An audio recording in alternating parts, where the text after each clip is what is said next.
Hello guys, welcome. I know I'm here after so many days. There was something going on because of the festivals and everything. That is I couldn't take the class. But मैंने check कर लिया है 21st का जो newspaper है उसमें बहुत कम 4 से 5 न्यूज़ है, तो फटाफट से हम 21st और जो भी बैकलॉग है वो ख़त्म कर देंगे एक दिन बैठकर, तो टेंशन मत लो। आज हम 22 अक्टूबर पे फोकस करते हैं। चलिए, India China reach deal on easing LAC tension. तो यहाँ पर इंडिया और चाइना की टेंशन कब स्टार्ट हुई थी? 2020 कोविड में, जब लद्दाख के अंदर हमारा क्लैश हुआ था चाइना के साथ। तब से लेकर अब तक हम कुछ ज़्यादा नहीं कर पा रहे थे, बट अब फाइनली थोड़ा थोड़ा हो पा रहा था डिसंगेजमेंट, बट अब फाइनली हमारा अग्रीमेंट हो गया है उनके साथ, तो बड़ी अच्छी बात है। ठीक है, India and China have reach an agreement on patrolling arrangements. Patrolling का मतलब क्या होता है? आप कभी भी पुलिस के व्हीकल को देखना, रात को हाईवे पेट्रोलिंग लिखा होगा, पेट्रोलिंग व्हीकल लिखा होगा। क्यों? इसका मतलब है वो देख रहे हैं कि सब कुछ ठीक है, वो उस जगह पर घूम कर देख कर आएंगे कि सब सही है। तो पेट्रोलिंग मतलब बार बार घूमना, बार बार चेकिंग करना। ठीक है, arrangement and resolution of the military stand of at the line of actual control the union government. अब यहाँ पर हम किसके साथ हो गया? हमारा चाइना के साथ। तो लिखेंगे India and China have reached an agreement reached an agreement on patrolling arrangements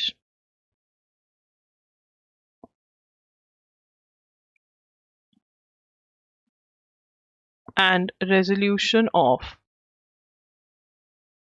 military standoff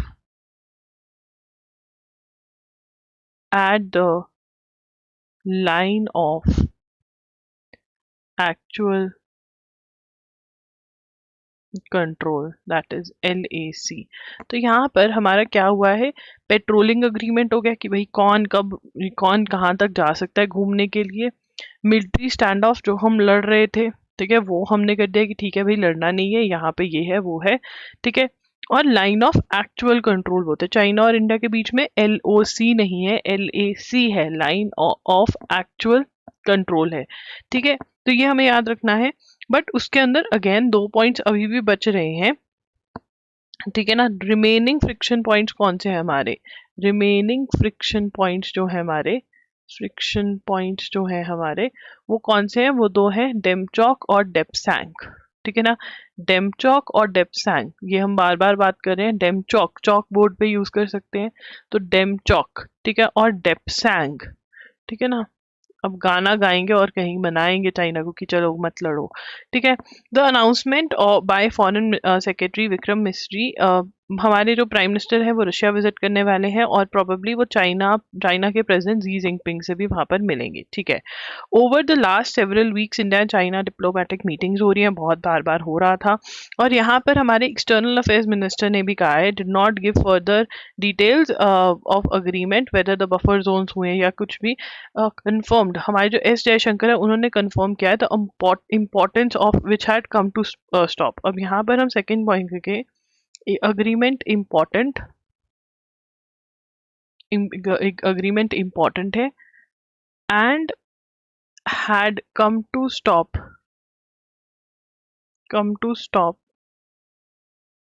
in 2020। 2020 में ये अग्रीमेंट रुक गया था जब लद्दाख वाला हुआ डिस्प्यूट हुआ। अब ये दोबारा चालू हो जाएगा। ठीक है जी, with that we have gone back where the situation was in 2020। ठीक है, तो हम ये भी लिख सकते हैं, we have gone back where the situation was in 2020। ठीक है ना, 2020 कोविड ईयर है, सबको याद रहेगा, कोई दिक्कत नहीं होने वाली है। ठीक है, तो ये हुआ है। उसके बाद 18 बार हमारे जो प्राइम मिनिस्टर प्रेसिडेंट है वो एक साथ आ चुके हैं, बातचीत भी हुई है। तो गालवान क्लैश कब हुआ? 2020 में। कौन सा क्लैश हुआ? 4th पॉइंट लिखेंगे, 2020 में लद्दाख का गालवन वैली वाला जो क्लैश था, उससे चीजें जो है, डिस्प्यूट जो थे हमारे, वो बड़े थे। ठीक है, चलिए आगे चलेंगे। Laws of minority institution do not breach secularism. Minority institution कौन सा होता है? ठीक है ना। मेजॉरिटी कौन है इंडिया में? हिंदू मेजॉरिटी में है। माइनॉरिटी में कौन है? मुस्लिम, सिख, क्रिश्चियन, ये सब माइनॉरिटी में। जो एक पर्टिकुलर ग्रुप जो ज्यादा है नंबर में उसको मेजॉरिटी बोलते हैं। जो माइनॉरिटी कौन है? Less in number. The group that is less in number उसको क्या बोलेंगे? माइनॉरिटी बोलेंगे। Now what is secularism? Secularism is that state has no religion, state has its no religion of its own, state has no religion of its own. जैसे हमारे साथ का देश है, ठीक है, पाकिस्तान, उसका इस्लाम रिलीजन है, स्टेट का रिलीजन है। सेक्युलरिज्म का मतलब है इक्वल रिलीजन, ठीक है ना, equality of religion, equal religion मतलब treatment of all religions equally. Secularism वो कह रहे हैं अगर कोई माइनॉरिटी इंस्टीट्यूशन अपने लॉज बना रहा है, कोई जो कम्युनिटी लेस इन नंबर है वो लॉज बना रही है अपने, तो इसका मतलब ये नहीं है कि सेक्युलरिज्म ब्रीच हो गया। ये सुप्रीम कोर्ट ने बोला है, ठीक है ना। ये कौन से केस में बोला है? इलाहाबाद हाई कोर्ट ने Uttar Pradesh board of Madrasa education, जो मदरसा मुस्लिम्स की एजुकेशन है, वो स्ट्राइक डाउन कर दिया। क्यों स्ट्राइक डाउन कर दिया? कि यहाँ पर मुस्लिम स्कूल्स में मुस्लिम एजुकेशन दी जा रही है और इन स्कूल्स के अंदर दूसरे रिलीजन के लोग भी पढ़ रहे हैं, विच इज़ नॉट राइट। ठीक है, तो यहाँ पर चीफ जस्टिस ने बोला ऐसे तो Hindu religious endowments and charitable institutions act भी है, वो भी तो चल रहा है, तो इसके ऊपर अभी बहस चल रही है, ठीक है ना। तो इन्होंने ओरल ऑब्जर्वेशन दी है, तो अभी जब तक फाइनल नहीं आ जाता तब तक हम नहीं नोट करेंगे। डीलिमिटेशन क्या होते हैं? डीलिमिटेशन होते हैं redrawing the boundaries, redrawing the boundaries of constituencies. Redrawing the boundaries क्या होता है? अब देखो यार, तुम्हें पता होता है ना, अब इलेक्शंस होते हैं तो हम बोलते हैं हाँ इस एरिया से एक चुना जाएगा, इस एरिया से एक। तो तुमने कभी सोचा ये एरियाज कौन डिवाइड करता है कि इस एरिया, ये एरिया की जो डिवीजन होती है, ये जो बाउंड्रीज ड्रॉ होती है, कॉन्स्टिट्यूएंसी जिसको हम कहते हैं, उसको डीलिमिटेशन बोलते हैं। कॉन्स्टिट्यूएंसी मतलब वो एरिया जहाँ को एक रिप्रेजेंटेटिव मिलेगा जो हम चुनेंगे, ठीक है ना। अब डीलिमिटेशन में क्या होता है? डीलिमिटेशन को समझो पहले, पॉपुलेशन बेस पे होती है, ठीक है ना। पॉपुलेशन बेसिस पे होती है कि इतने एरिया में इतने लोग हैं और इतनी रिप्रेजेंटेशन होती है, कि इतने लोगों को एक रिप्रेजेंटेटिव रिप्रेजेंट करेगा, चाहे स्टेट लेजिस्लेचर में है चाहे लोकसभा में है, ठीक है ना। अब यहाँ पे जिनको लोकसभा और स्टेट लेजिस्लेचर का कॉन्सेप्ट नहीं पता, ये समझ लो, जो हमारे रिप्रेजेंटेटिव्स होते हैं जिनको हम चुनते हैं, ठीक है ना, हमारे रिप्रेजेंटेटिव्स जो होते हैं, एक तो हम चुनते हैं लोकसभा के लिए, ठीक है ना, जिसको हम बोलते हैं मेंबर ऑफ पार्लियामेंट, जिसको हम मेंबर ऑफ पार्लियामेंट भी बोलते हैं, ठीक है ना। वो हमारे एरिया के लिए वहां पर बैठा है कि मेरे एरिया को ये दे दो, मेरे एरिया को वो दे दो, ठीक है ना। दूसरा कहाँ बैठता है हमारा एक मेंबर? स्टेट लेजिस्लेचर में, ठीक है ना, स्टेट लेजिस्लेचर में, और वहाँ पे भी एरियाज डिवाइड होते हैं। और फिर ये एरियाज जो डिवाइड होते हैं इनको क्या बोलते हैं? डीलिमिटेशन। इनको क्या बोलते हैं? डीलिमिटेशन, ठीक है। In light of concern about a possible delimitation, अब डीलिमिटेशन हम किस में बारे में बात कर रहे थे? पॉपुलेशन के बेसिस पे होती है। अब क्या हुआ, कुछ स्टेट्स में हमारी पॉपुलेशन में हम दो, हमारे दो, ये आपने देखा होगा बस पे लिखा हुआ, ठीक है ना, ये लिखना नहीं है अब ये नोट्स में, ठीक है ना।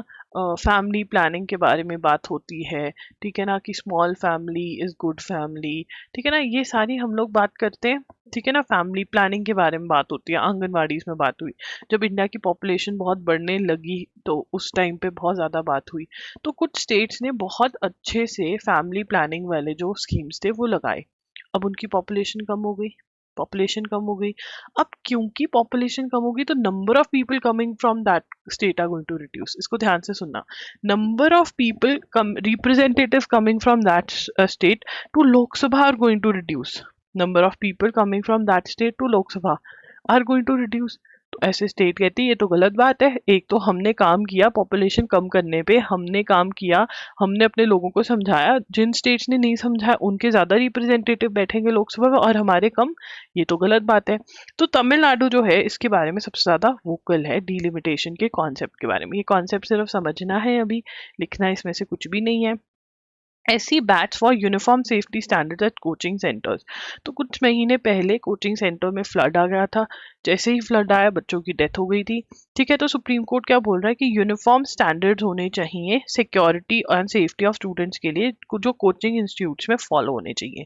तो देखते हैं क्या होता है अब आगे, ठीक है, अगेन नोट नहीं करना है, जब तक फाइनलिटी नहीं होती है ऑर्डर की तब तक हम नोट नहीं करेंगे। अब आपको लगेगा ये ऐसे ही नहीं नोट करवा रही है, टाइम बचा रही है, नहीं, आपको अपने नोट्स के अंदर जो चीज़ ऐड करनी है वो मेरे पे ट्रस्ट करना पड़ेगा कि इसको पता है कि क्या ऐड करना है क्या नहीं, नहीं तो ऐसे बल्कि नोट्स बन जाएंगे जिसका कोई एंड ही नहीं है। 6A वाली जो सिटीजनशिप एक्ट वाला है ये हमने बहुत ही डिटेल में कर लिया था, बट इसके अंदर एक पॉइंट है, हमने ये नहीं पूछा कभी अपने आप से कि जो ये कह रहे थे कि जनवरी 1966, अब यहाँ पे while on one hand section A conferred deemed citizenship on all those who entered Assam from areas in erstwhile East Pakistan before January 1, 1966, it created on the other hand a system of registration for those who immigrated from the day to March 25, 1971, the day Pakistan began Operation Searchlight। तो यहाँ पर हम बांग्लादेश के जो लोग हैं उनको क्यों ग्रांट करी सिटीजनशिप, क्योंकि उनके यहाँ चीज़ें सही नहीं थी। क्यों सही नहीं थी? क्योंकि वो पहले ईस्ट पाकिस्तान था, पाकिस्तान का पार्ट था बांग्लादेश। बांग्लादेश ने लड़ाई लड़ी पाकिस्तान के साथ और फिर वो अलग हुआ, और उस टाइम पे बहुत ज़्यादा वहाँ पर चल रहा था चीज़ें, तो यहाँ पर लोग एंटर कर गए बांग्लादेश के, ठीक है ना। तो ये वाला पॉइंट हमें पता होना चाहिए कि ऐसा क्यों हुआ। अब हम ये लिख लेंगे section 6A conferred deemed citizenship की, वो तो एंटर हो गए, the mere fact that they entered India before that date they are citizens of India, ठीक है ना। Citizenship on all those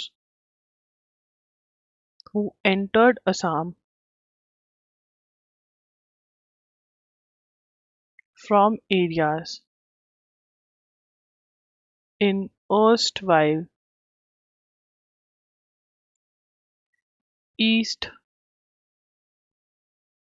Pakistan before 1st January 1966, ठीक है ना।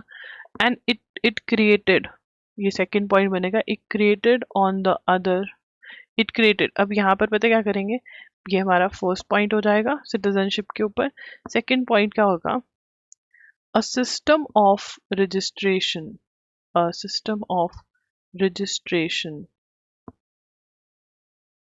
for those who immigrated from that day to 25th March 1971, the day Pakistan began Operation Searchlight, a military drive to suppress the Bengali nationalist movement। अब यहाँ पर क्या हुआ, ये हमें बात समझनी पड़ेगी कि हमें उन्हें सिटीजनशिप क्यों देनी पड़ी, क्योंकि वहाँ पर ये पाकिस्तान की वॉर और ये सब चल रहा था। ऑपरेशन सर्चलाइट का क्वेश्चन आ सकता है कि ऑपरेशन सर्चलाइट क्या है, कि पाकिस्तानियों ने ढूंढना स्टार्ट कर दिया था कि ये बंगाली नेशनलिज्म कौन क्रिएट कर रहा है, कौन ये चला रहा है कि ईस्ट पाकिस्तान को बांग्लादेश बना दिया जाए, उनको ऑपरेशन स्टार्ट हुआ। तो ये हमें अब ऑपरेशन सर्चलाइट के बारे में पता होना चाहिए। हमें ये पता होना चाहिए क्यों ऐसा हुआ कि ईस्ट पाकिस्तान वाला इशू था, तब हमने ये सेक्शन 6A वाला हमें करना पड़ा, और बांग्लादेशी जो लोग हैं उनको सिटीजनशिप देनी पड़ी। बस इतना ही पता होना चाहिए। वैसे क्वेश्चन मोस्ट प्रोबेबली जो हमने वो नोट्स बनाए थे बढ़िया वाले, वहां से आएगा। नवंबर 26 इतनी इंपॉर्टेंट क्यों है, क्योंकि अडॉप्शन ऑफ इंडियन कॉन्स्टिट्यूशन करा हमने, और 75th ईयर होने वाला है। तो यहाँ पे लिखेंगे constitution of India was adopted on 26 November 1949, ठीक है ना, एंड 75 years of adoption। अब देखो यार, ये तो बताने वाली बात ही नहीं है कि दिस इज अ PYQ, कब हमारी कॉन्स्टिट्यूशन अडॉप्ट करी गई। 26 नवंबर 1949। Very very important. 75 ईयर्स हो जाएंगे हमें अपनी कॉन्स्टिट्यूशन अडॉप्ट करे हुए। The degradation of natural ecosystem is an urgent global issue। जो नेचुरल इकोसिस्टम है, हम अपने इन्वायरमेंट को हार्म कर रहे हैं, इकोलॉजी को कर रहे हैं, बहुत खराब है वो। अब यहाँ पर एक कौन सा लॉ आया है, लिखेंगे नेचर रिस्टोरेशन लॉ। क्या आया है? NRL। अब जो NRL है वो किसने इनैक्ट किया है? NRL which was enacted by, लिखेंगे विच वॉज, लिखेंगे which was enacted by European Union. ठीक है ना। अब ये लॉ क्या कहता है, इसको हम पढ़ेंगे अभी, एक मिनट लिख लें पहले। Adopted by EU environment, adopted by EU environment council on 17 June 2024। ठीक है ना। इसका एम क्या है? Ground breaking piece of legislation, aims to, very good legislation क्या है? aims to restore the health and Europe's ecosystem. Milestone in the law mandates that at least 20% of EU's land and sea areas must be restored by 2030। क्या करता है? Law mandates, mandatory करता है, law mandates that at least 20% of EU's land and sea areas must be restored by 2030 with the goal of having all ecosystems in need of restoration fully restored by 2050। ठीक है, इतना लिख लिया। अब इसको समझेंगे हम। देखो यार, एक लॉ आया है जिसका नाम है नेचर रिस्टोरेशन लॉ। इसके नाम को ध्यान से पढ़ेंगे, नेचर को रिस्टोर करने का लॉ, NRL। कौन लेकर आया इसको? यूरोपियन यूनियन लेकर आई है। यूरोपियन यूनियन क्या है? जितनी यूरोप की मोस्टली कंट्रीज है वो एक साथ एक यूनियन बना के बैठी है। ठीक है ना। उनका मेजर काम यहाँ से होता है, यूरोपियन यूनियन से वो लेकर आए हैं, मतलब पूरे ऑलमोस्ट यूरोप में एप्लीकेबल होगा। ठीक है। अब इसके अंदर क्या, कौन लेकर आई है? उनकी EU की इन्वायरमेंट काउंसिल लेकर आई है। कब लेकर आई? 2024 17 जून को। एम क्या है कि यूरोप के जो इकोसिस्टम है उसकी हेल्थ, इकोसिस्टम को रिस्टोर करना। 20% of EU's land and sea areas जो है वो रिस्टोर कब तक हो जाएंगे? 2030 तक। और बाकी जितने भी खराब हो रखे हैं वो 2050 तक। It is very important to know the years की कब तक कितना वो रिस्टोर कर लेंगे। ठीक है ना। The NRL is part of EU's biodiversity strategy for 2030 and European Green Deal, and it seeks to reverse the alarming trend of biodiversity loss as over 80% of Europe's inhabitants are in poor condition. Habitats, not habitants. It focuses on broad range of ecosystem, forest, agriculture, land, rivers, urban spaces। इन सबको वो ध्यान रख रहे हैं, reverse का भी वो करेंगे, ठीक करेंगे उनको। तो ये NRL किसका पार्ट है? ये 5th पॉइंट लिखेंगे। NRL is part of, लिखेंगे NRL is, NRL is part of, is part of, NRL is part of EU's biodiversity strategy for 2030 and European Green Deal, and it seeks to reverse the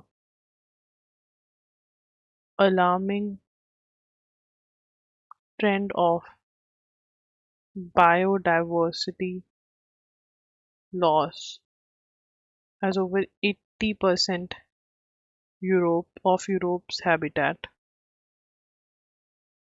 are in poor condition. ठीक है ना, वो क्या कह रहे हैं कि ये किसका प्लान है, biodiversity strategy for 2030 European green deal के अकॉर्डिंग इन्होंने ये किया है। 80% जो हैबिटेट है वो पुअर कंडीशन में यूरोप का। ठीक है, और ये क्वेश्चन पक्का आएगा, इसको ग्रीन पेन से इंपॉर्टेंट मार्क कर लो। ठीक है, अब आगे चलेंगे। अब वो कह रहे हैं इंडिया में भी ये आना चाहिए। इंडिया में जो इतने भी बच्चे NL SAT वाले हैं, ठीक है ना, उनके लिए ये इंपॉर्टेंट है। अगर क्लाइमेट चेंज या इसके ऊपर कुछ भी आता है, AIT वालों के लिए भी इंपॉर्टेंट है। MCQ यहाँ से आना बहुत ही मुश्किल है, नहीं आएगा MCQ। ठीक है, पर यहाँ पे दो चीजें यहाँ पे मेंशन है, एक सुंदरबंस और एक चिलिका। उसका स्टैटिक जीके का क्वेश्चन बनता है। सुंदरबंस क्या है, मैनग्रोव एरिया है। ठीक है ना, मैनग्रोव एरिया है इन बे ऑफ बंगाल। ठीक है, तो ये आपको पता होना चाहिए। चिलिका जो है वो उड़ीसा में, कौन सी स्टेट में है, उड़ीसा में है, और Asia's largest and world second largest lagoon है। ठीक है, और फर्स्ट इंडियन वेटलैंड है।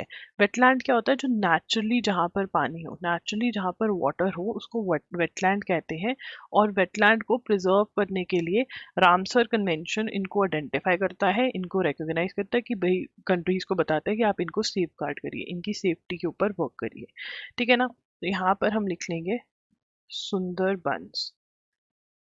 ठीक है ना, सुंदरबंस, बहुत अच्छे बंस बनते हैं, is a mangrove area formed by, किसके मिलन से बनता है, फॉर्म्ड बाय कॉन्फ्लुएंस, डेल्टा है of Ganges, Brahmaputra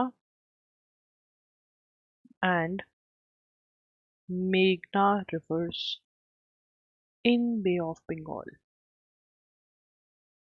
in bay of Bengal. ठीक है, उसके बाद हम किसके बारे में पढ़ रहे हैं, चिलिका लेक के बारे में। किसके बारे में पढ़ रहे हैं, चिलिका लेक के बारे में। और चिलिका लेक के बारे में हम क्या पढ़ रहे हैं, it is Asia's largest and world second largest lagoon. ठीक है जी, उसके बाद ये फर्स्ट इंडियन वेटलैंड था। ठीक है ना, वेटलैंड क्या होता है, जहाँ पे नेचुरली वाटर आए, नेचुरली वाटर हो। ठीक है ना, इसको सेफ गार्ड करने के लिए, प्रिजर्व करने के लिए रामसर कन्वेंशन है। ठीक है ना, इसके अंडर ये पहली बार जो फर्स्ट वेटलैंड इंडिया में रिकॉग्नाइज हुआ चिल्का लेक था। ये कहाँ पर है, ये उड़ीसा में है। कहाँ पर है ये, उड़ीसा के अंदर है। ठीक है, कहाँ पर है ये, उड़ीसा के अंदर है। बहुत ही इंपॉर्टेंट PYQ अगेन। ठीक है, तो इसके बारे में हमें पता होना चाहिए, कोई दिक्कत नहीं यहाँ पर। ठीक है ना, लगून जो होता है एक छोटी वाटर बॉडी होती है जो बड़े से सेपरेटेड होती है। ठीक है, लगून ये होता है। ओके, अब आगे चलेंगे। While covering the Russian-Ukraine conflict, many Western media outlets have used the term shadow fleet। ठीक है ना, यहाँ पर हम लिखेंगे किसके बारे में, शैडो फ्लीट के बारे में। शैडो फ्लीट क्या है, तो शैडो फ्लीट क्या है, to describe tanker ships that carry Russian crude oil और oil products to other countries. ये हम लिख लेंगे, फिर साथ साथ समझते रहेंगे। ठीक है, term used, term used to describe tanker ships that carry Russian crude oil or oil products to other countries। ठीक है ना, अब क्या है, the term conjures up image of private pirate like vessels and phantom owners trading illegal। अब यहाँ पर term used like you term makes an image of illegal trading like that of drugs. ऐसा क्यों, अब देखिए जो रशिया है वो यूक्रेन के साथ वॉर में है। US ने उसके ऊपर सैंक्शंस लगाए हुए हैं। सैंक्शंस मतलब रोक टोक। ठीक है ना, रोका हुआ है। ठीक है ना, क्या हुआ है, नहीं नहीं बेटा, शादी वाला रोका नहीं, वैसे रोका हुआ है। ठीक है ना, अब उसको रोका हुआ है कि तुम ये नहीं कर सकते, तुम वो नहीं कर सकते। And one of the things जो किया हुआ है, US sanctions against Russian oil mandate that Russia can only sell its crude oil at $60 a barrel. Current price are at least $15 more. This is to ensure Russia doesn't profit much from oil sales and use that to fund its war effort in Ukraine. ठीक है ना। अब यहाँ पर अब वो कह रहे हैं, अब ये पहले हम लिख लेते हैं, ठीक है ना, सेकंड पॉइंट लिख लेते हैं। यूएस हैज सैंक्शनड, रोका हुआ है, sanctioned that Russia can only sell its crude oil at $60 a barrel. कितने पे बेच सकते हैं? 60 a barrel पे ही क्रूड ऑयल बेच सकते हैं, ठीक है ना, नॉट मोर देन दैट। ठीक है ना, करंट प्राइसेस जो है वो $15 ऊपर है, बट वो नहीं, क्यों, वाई, ऐसा क्यों? ठीक है ना, so that Russia doesn't make much profit and use that to fund its war effort in Ukraine. कि जो ये ऑयल का पैसा है वो वॉर को फंड करने के लिए ना यूज कर ले, समझ रहे हो, जो ये पैसा है वो वॉर को फंड करने के लिए ना यूज कर ले, ठीक है ना, war effort in Ukraine to fund, ठीक है ना, टू फंड द वॉर, ठीक है ना, तो इसलिए वो $60 a barrel पे ही बेच सकता है। अब यहाँ पर वैसे भी वो रोक टोक है कि रशिया से ऑयल मत ही खरीदो, ठीक है ना, ठीक है, कंट्रीज को बोल रहे हैं तो मत खरीदो।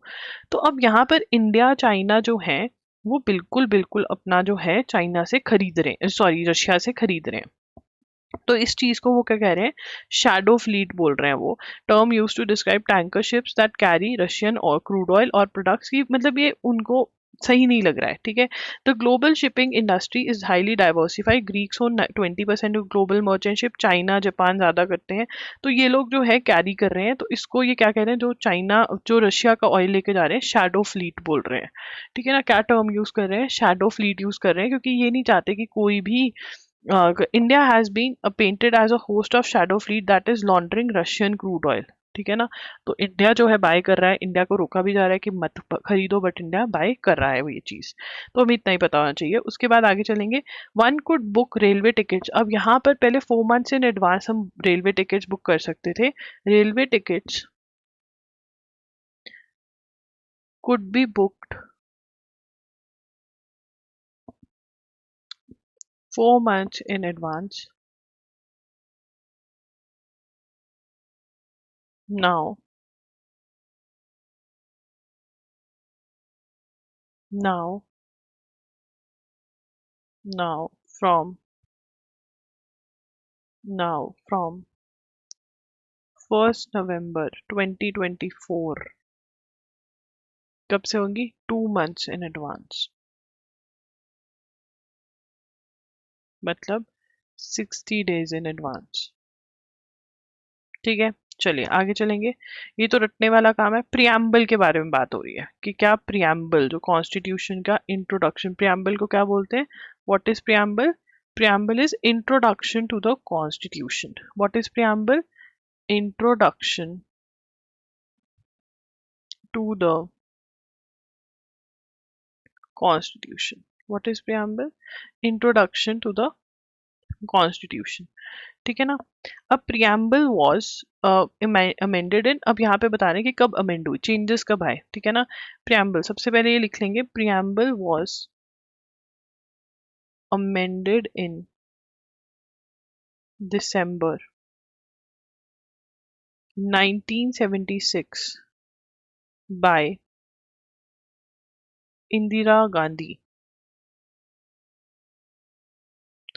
ठीक है ना। क्या किया गया, गवर्नमेंट इंट्रोड्यूस्ड द वर्ड्स, कौन से वर्ड्स इंट्रोड्यूस करे, सोशलिस्ट एंड सेकुलर। सोशलिस्ट क्या, कि हम वेलफेयर टाइप ऑफ गवर्नमेंट बनेंगे, लोगों की भलाई करेंगे, welfare form of government. Secular का मतलब state will treat all religions equally. State will treat all religions equally. ठीक है ना? और इसको क्या बोला गया, चेंजेस जो बनाए गए, the phrase unity of the nation was replaced with unity and integrity. यहाँ पे थर्ड पॉइंट लिखेंगे, the phrase unity of nation was replaced with unity and integrity of nation. कि हम क्या है, एक है और हम अलग नहीं हो सकते. United and cannot be divided. United and cannot be divided. ठीक है ना? ये चेंजेस कैसे ऐड हुई? Changes made through 42nd constitutional amendment.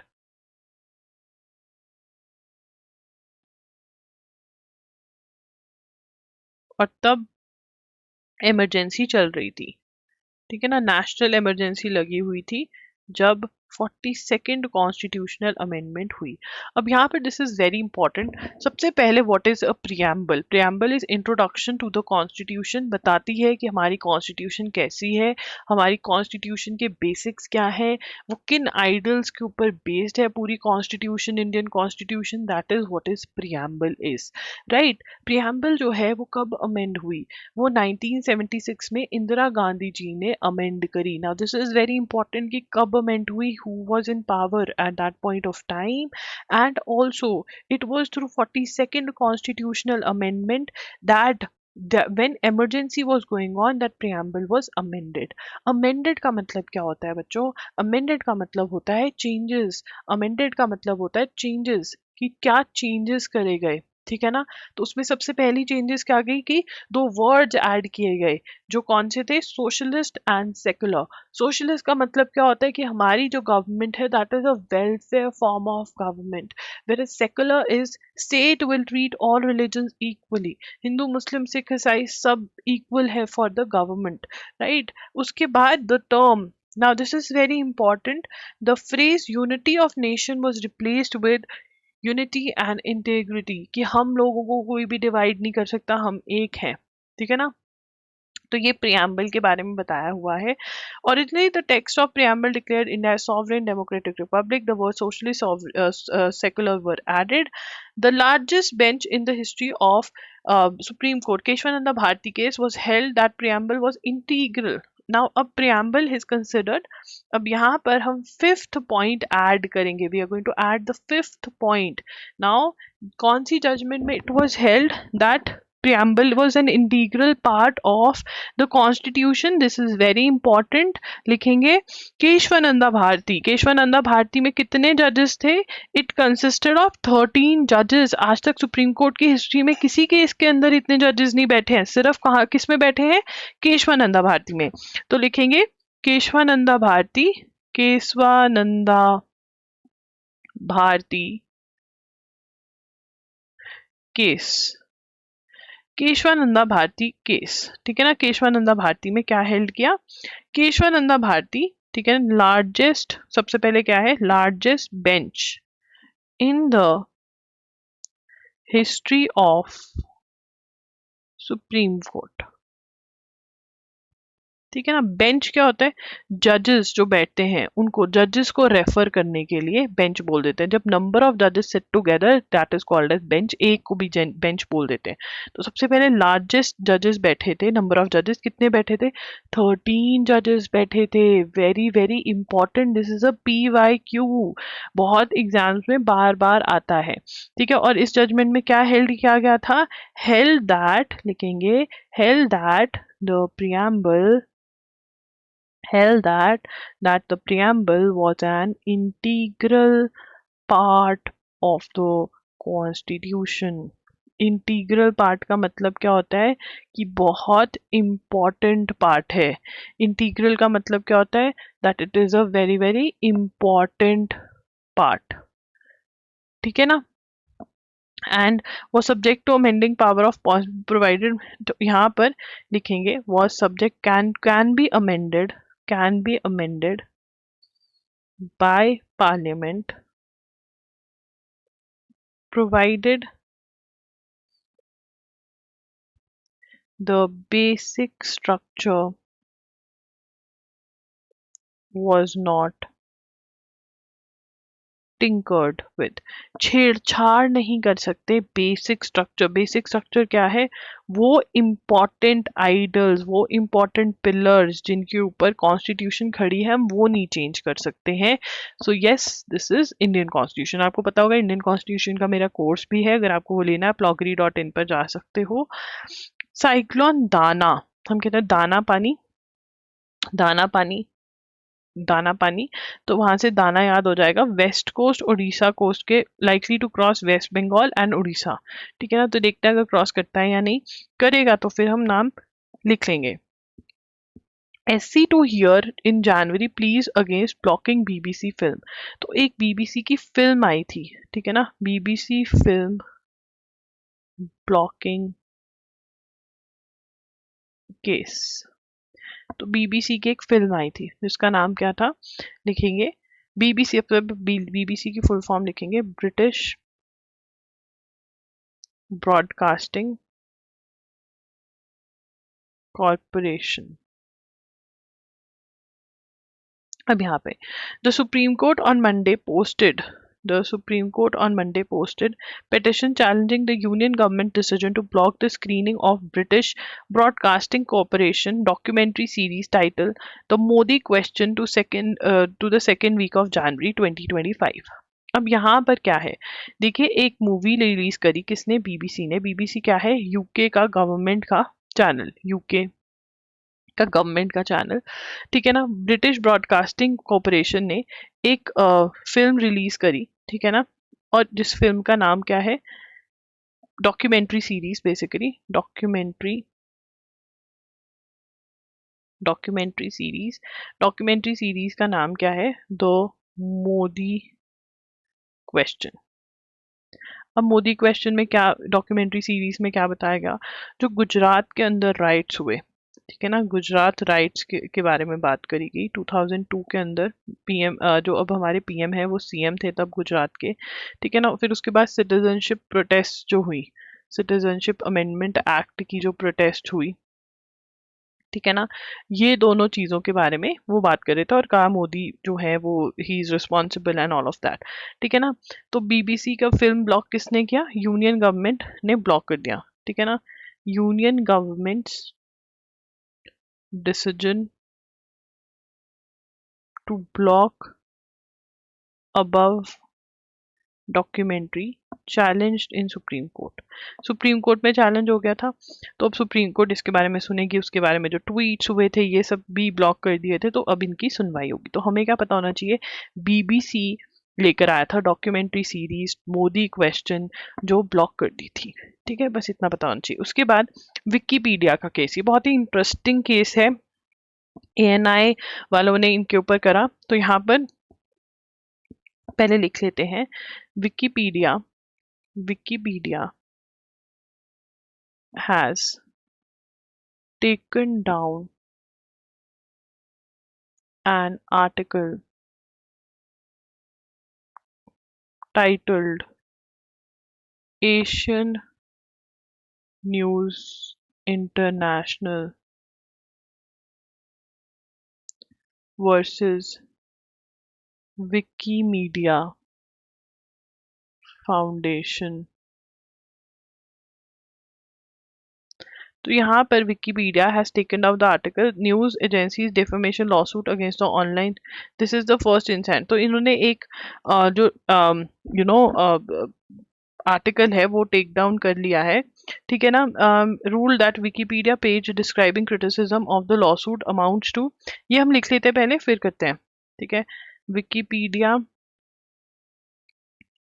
Page describing criticism of lawsuit amounts to interference in court proceedings. Matter is sub judice। अब ये समझेंगे, क्या है ये, देखो इसके पीछे ना हिस्ट्री है, जो हिस्ट्री मैं तुम्हें यहाँ पर लिखवाऊंगी। तो विकीपीडिया जो है, विकीपीडिया हम सब जानते हैं, ठीक है ना। विकीपीडिया ने एएनआई जो एशियन न्यूज़ इंटरनेशनल है, जो एक मीडिया एजेंसी है, ठीक है ना, इनके अगेंस्ट डाल दिया, कुछ गलत लिख दिया, ठीक है ना। इन्होंने आर्टिकल लिख दिया विकीपीडिया वालों ने, ठीक है ना, और फिर एएनआई वालों ने केस कर दिया। मैं पानी पीऊंगी बीच बीच में क्योंकि मेरे को गले में कुछ खराश हो रही है, तो एक जिंजर टी टाइप्स, ठीक है। तो आप जिंजर टी को छोड़िए, आप सुनिए, ठीक है। तो यहाँ पर एएनआई जो है, ठीक है ना, उन्होंने विकीपीडिया पे केस कर दिया कि ये जो आर्टिकल इन्होंने लिखा है विकीपीडिया वालों ने, ये हमारे बारे में बहुत गलत लिखा है इन्होंने, ये हमारी डेफेमेशन है, ये हमारी बेइज्जती कर रहे हैं, ठीक है ना। और विकीपीडिया के अगेंस्ट ये कहाँ पे चले गए, दिल्ली हाई कोर्ट में इन्होंने केस फाइल कर दिया, ठीक है। अब विकिपीडिया वाले कहते हैं हमें नहीं पता ये आर्टिकल किसने लिखा है, हमारे यहाँ तो ऐसे ही चलता है, कोई भी जाकर एडिट कर सकता है पेज को और इन्फॉर्मेशन लिख सकता है। तो दिल्ली हाई कोर्ट कहता है ये क्या बात बनी, कोई तो रिस्पॉन्सिबिलिटी लोगे, तुम्हारी वेबसाइट है, ऐसे तो कोई भी कुछ भी लिख देगा किसी के अगेंस्ट। पहले तुमने एक इंडियन क्रिकेटर को खालिस्तानी लिखवा दिया था, ठीक है ना, ये क्या बात बनती है, तुम्हारे का कोई रिस्पॉन्सिबिलिटी नहीं है क्या तुम्हारी, ठीक है ना। अब इसी केस के बीच में चलते हुए विकिपीडिया जो है, ठीक है ना, एक आर्टिकल पोस्ट करता है Asian news international versus Wikimedia foundation, मतलब केस का नाम। और इस लॉ सूट का मतलब क्या होता है, इस केस को क्रिटिसाइज करता है। तो कोर्ट कहती है तुम पहले इसको रिमूव करो, ठीक है ना, इंटरफेयर कर रहा है ये कोर्ट प्रोसीडिंग से। सब जुडाइज मतलब ऑलरेडी कोर्ट में प्रोसीडिंग पेंडिंग है, already court case is going on, ठीक है ना, और आप ये नहीं कर सकते। तो अब ये खुश क्यों हो रहे हैं सारे, ऐसे ताली बजाने वाली फीलिंग क्यों आ रही है, बिकॉज फर्स्ट टाइम विकिपीडिया ने ग्लोबली पहली बार ऐसे कोई आर्टिकल रिमूव किया है दिल्ली हाई कोर्ट के कहने पर, तो इसलिए, ठीक है ना। तो यहाँ पे लिख लेते हैं first time ever Wikipedia has removed an article globally, ठीक है ना, पूरे वर्ल्ड में कभी उसने ऐसा नहीं किया, हर जगह नाक में दम करके रखता है। इस बार दिल्ली हाई कोर्ट ने विकिपीडिया के नाक में दम कर दिया, ठीक है। तो ये स्टोरी है। SC gives Radhakrishnan led committee 2 weeks more to file NEET overall report. Overall का मतलब क्या होता है, चेंज, मेकओवर, चेंज, ठीक है। अब यहाँ पर ये इम्पोर्टेंट है, ये क्वेश्चन 101% आपके एग्जाम्स में आपको देखने को मिलेगा। तो एक बार एक सिप ले लूँ मैं। हम्म ठीक है, चलिए। अब यहाँ पे the supreme court on Monday gave the center's high-powered committee, headed by former ISRO chairman, 2 more weeks to file report on recommendations and ways to implement a top-to-bottom overhaul of NEET. अब ये क्या बोल रहे हैं, ठीक है, इसकी भी हिस्ट्री है जो हम इधर लिखेंगे, लिखेंगे नहीं, समझ लो इसको। तो नीट, नीट क्या है, जितने भी आफ्टर 12th मोस्टली जो मेडिकल कोर्सेज में एडमिशन लेना है, तो वो नीट के थ्रू होता है।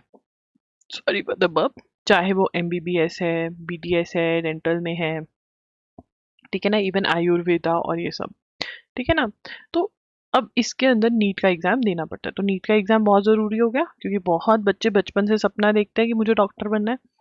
तो अब इस बार क्या हुआ, 2024 के अंदर नीट के एग्जाम में चीटिंग हो गई, ठीक है ना, और वो चीटिंग बाहर भी आ गई। अब चीटिंग का लगा कि बहुत हाई लेवल पे चीटिंग हुई है, फिर पकड़ा गया कि पटना वगैरह में, ठीक है ना, कुछ जगह हौस खास में, ठीक है, चीटिंग हुई है, ठीक है। बट वो लिमिटेड, एक लिमिटेड नंबर ऑफ स्टूडेंट्स के लिए ही चीटिंग हुई, लिमिटेड नंबर ऑफ स्टूडेंट्स जो आइडेंटिफाइबल थे, ठीक है ना। सुप्रीम कोर्ट के पास भी ये केस गया कि जो स्टूडेंट्स थे वो आइडेंटिफाइबल थे, कि जिन्होंने ये करा कांड, वो स्टूडेंट्स किनको पेपर मिला, बहुत कम टाइम के लिए पेपर मिला था, वो आइडेंटिफाइबल थे, उनको रिमूव कर सकते थे, ठीक है ना।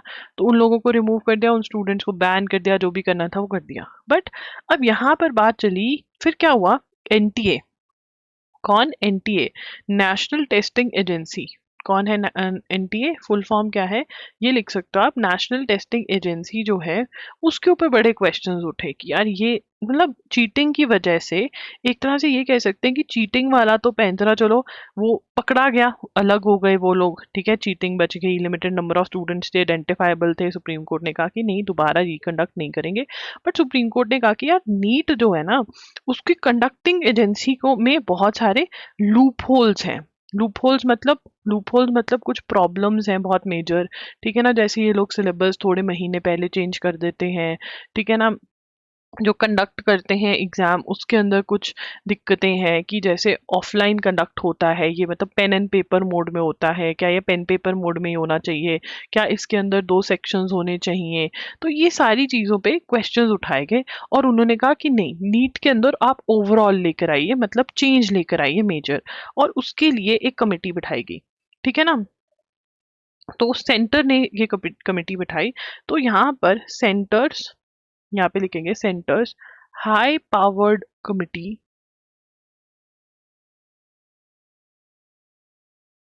headed by former ISRO chairman के Radha Krishnan,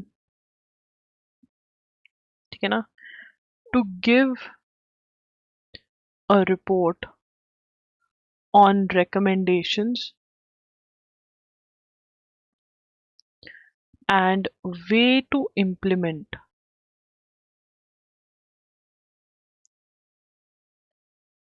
changes of NEET, that is National Eligibility cum Entrance Test Exam process. तो यहाँ पर सबसे पहले it is very very important कि ये कमेटी बिठाई किसने? सेंट्रल गवर्नमेंट ने बिठाई। इसको हेड कौन करें? इसरो के चेयरमैन फॉर्मर जो पहले हुआ करते थे के राधा कृष्णन।